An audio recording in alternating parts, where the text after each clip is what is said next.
قسم شر نه دی الله مونږ ټول وساتي او بچا چې دا شوي دي رب العالمین دی هغوی له روغ صحت ورکړي.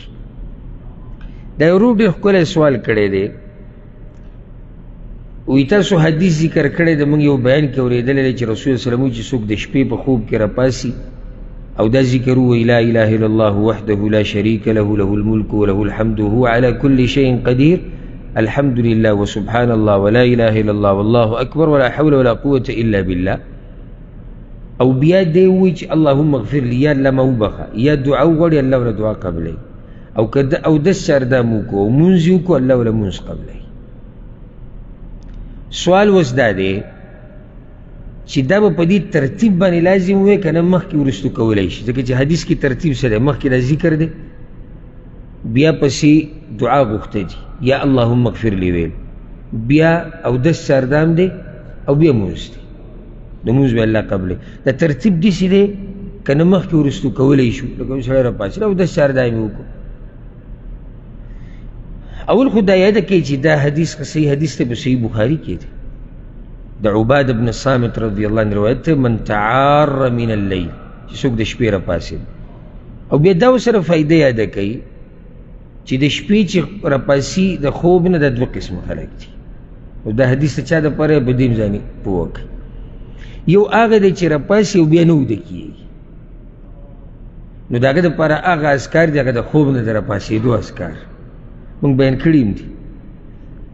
لکه زه راپاسېدم 2 بجې 3 بجې زما بیا اراده نشته ویده کېدو ته، دا مسله د هغه دپاره نه ده. یو هغه دی چې راپاسېدو او بیا وده کېدو غواړي، نو دا مطلب د من تعار من اللیل، څوک د شپې راپاسېد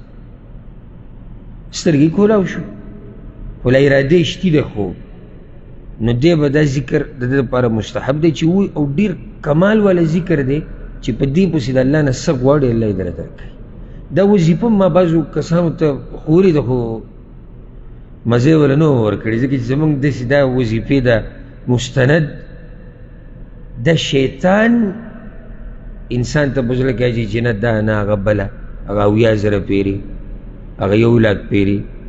هغه مشین چې رسره لاس کې او ټکه ټکه ټکه ټکه ټکه کې یا رسره تسبیح یا هډوکي او باغې شمار کې د هغې مزه وي ځان لري. ولې لکه هغه هم دا سړی د عبادت په نیت کوي که نه، او دا مې عبادت دی، ولې هغه یو ده ته ښایسته ښکاري دا ورته ګران ښکاري، ځکه چې شیطان هغه اسم بدعت دی، او بدعت خو مردود دی، الټه ته ګناهګارېږي، نو شیطان تا ته بدعت ښایسته کوي خو هغه عمل درته نه ښایسته کوي کوم چې د رسول صلی الله علیه وسلم نه ثابت دی. لکه اوس ته راشي ما پسې چې زما بچي نه کېږي څه وظیفه، زه راته یم ګوره که د شپې دې سترګې کولاو شوې که نه دا ذکر به ووایې، بیا به د الله نه وغواړي چې یا الله ماله بچي راکړه، نو که ورپسې طاقت ته یو اودس چاردام وکړې 2 رکعته لمونځ وکړه په دې مانځه کې هم د الله نه وغواړه، او دا ګرنټي دله زه نه در کوم، رسول صلی الله علیه وسلم وایي استجیب له، الله به د ده دعا قبلوي. څه خیال دې وظیفې باره کې یقیني ده که نه ده؟ یقیني دلیل په صحیح بخاري کې نه جي موبایل به نن سبا ځان ته مخې ته نیولی که د چا بچي نه کېږي 2 لاکه پیرې یا حی یا قیوم وایي، 2 لاکه پیرې ورسره 2 ورځې روژه او بیا دا او بیا دا، بس دقه ویډیو به چلیږي او دا به یو ته او بل ته او بل ته. ولې شیطان موږ دوکه کوي د دین په نوم، ځکه که اوس یو سړی موږ ته وایي چې د چا بچي نه کېږي والعیاذ بالله هغه دې زنا وکړي، دا څوک مني؟ دا خو نه مني که نه، لکه چې صفا وایي دا خو ګناه ده، خو چې بچي نه کېږي 1,00,000 پیرې دا ووایه، نو دا خو د عامي ته چې علم ورسره نشته هغه ته خو دا دین ښکاري، نو بیا به یې مني که نه به یې مني؟ مني. نو دا وظیفه ورسره یاده کړي، او دا ذکر به انشاءالله تاسو ته یاد وي. چا ته یاد دي؟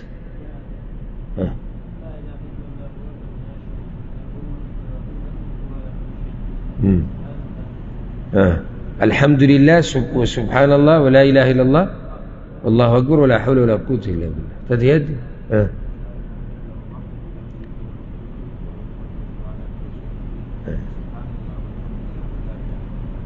والله اكبر ولا حول ولا قوه الا بالله. ډیر آسان ذکر دی، ملاویږي په ډیر څه. اکثر ګوره زمونږ خوب کې سړی راپاسي یعنی دی ته ته نه وي چې منډه ووه منډه پکې شته یا راپاسه او دا کټ اوچت که پشای که که دا پکې ویم هم به اسانه وی ځکه چې ستا حاجتونه پوره کوي الله رب العزت او نه دغه کټ کې او دغه طلایي کې شروع که لا اله الا الله وحده لا شریک له له الملک وله الحمد وهو على كل شيء قدیر الحمد لله وسبحان الله ولا اله الا الله والله اکبر ولا حول ولا قوة الا بالله او بیا الله ته څه ووایه چې څه ته غواړې نو که طاقت ته پکې پاسه او 10 4 دغه وکړې 2 رکعته لمونځ وکړه خبره دې ډېره مضبوطه شوه خو دا وایي ترتیب نو حدیث کې خو دا ترتیب راغلی دی او چې څومره په هغه طریقه عمل وکړي کومه طریقه چې د رسول صلی الله علیه وسلم نه ثابته وي دا ډېره غوره ده خو که څوک دی دعا کې مخکې والی وروسته والی وکړي هغه داسې یو سړی دی راپاسېدو ذکر خو به ته به دقه ټایم کوي ذکر کې خو بله خبره نشته صحیح شو او دی پاسېدو او 10 4 دانې وکړو لکه دعا یې ونه غوښته او 10 4 دانې وکړو مونځ یې وکړو او په مانځه کې بیا دعاګانې د الله نه وغوښتې یا مونځ یې ختم کړو د هغې نه بعد یې دعاګانې وغوښتې نو امید دی انشاءالله چې دله به هم الله رب العزت دعا قبلوي